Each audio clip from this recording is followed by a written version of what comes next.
today we're gonna trim Sheba's nails. I have my lovely assistant Sarah here helping me to hold her still.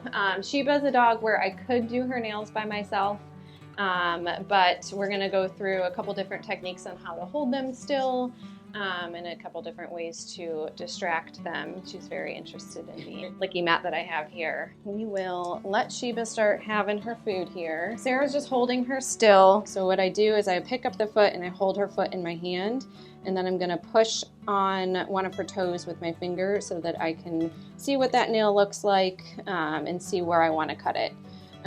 So if you can see, there's a little bit of like a curve here, and it almost comes into like a claw area. So I want to cut off this part right here. Measure where I want to cut it, and then give it a little snip. So this little crescent right here is where you want to stop. I usually do one nail first, and then I can kind of gauge and see, okay, I took that much off that nail, I should be able to take a similar amount off the next nail. And then that one I think I can take a little bit more off of. And that looks pretty good. So this is a restraint technique where she's laying on the ground. This is where if your dog's just flailing around, fighting you, pulling back on their feet, this is super helpful. So Sarah is an amazing restrainer. Forearm kind of on Sheba's neck, so she's using her arm to push that down, holding that bottom leg. So if you hold the top leg, they can use this bottom leg against you and push against the ground.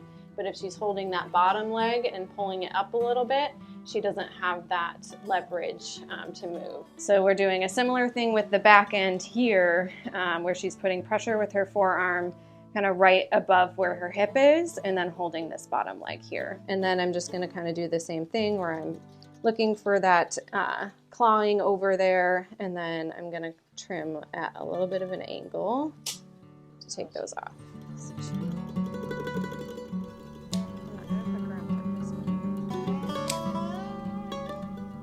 So I'm gonna go in with the Dremel to round these out.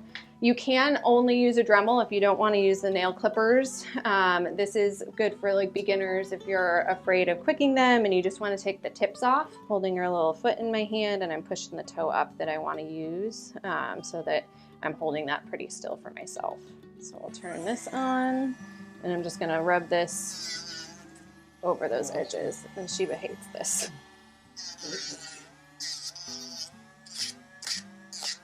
I'm not using too much pressure.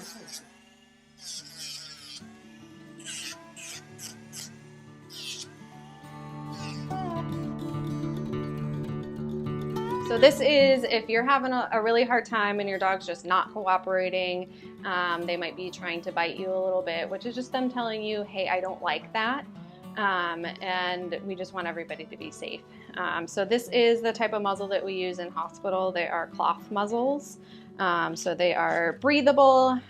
They can still breathe and stick their tongues out when they're wearing these. So the big part is going to go on the bottom, and then the shorter part is going to go on the top. So we'll just put this right on your face, just as I don't like it. We'll clip that right on, and then you can tighten it down. So if this were a little bit loose, you can tighten that. So that is just to make sure that she doesn't make any choices. The other thing that you can use, and again, this is a try it and see if it works. You can cover up their eyes with a towel. So this you can just kind of drape over here. Sheba says, I don't like it. That just takes away the anticipation for them. So if they see you coming with the nail trimmers, they might totally lose their minds and say, we're not doing this. Putting that over their face just kind of takes that anticipation away, and it might help. Some dogs are totally not okay with having their faces covered, and they might fight even more with that on, so just try it and see if it works for you.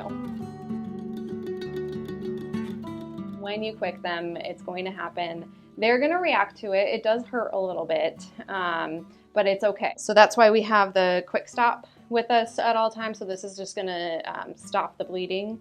You can either put it on your finger or on a Q-tip or something, and then you just put it directly onto the nail in question. And that stops it right up. That's a nail trim.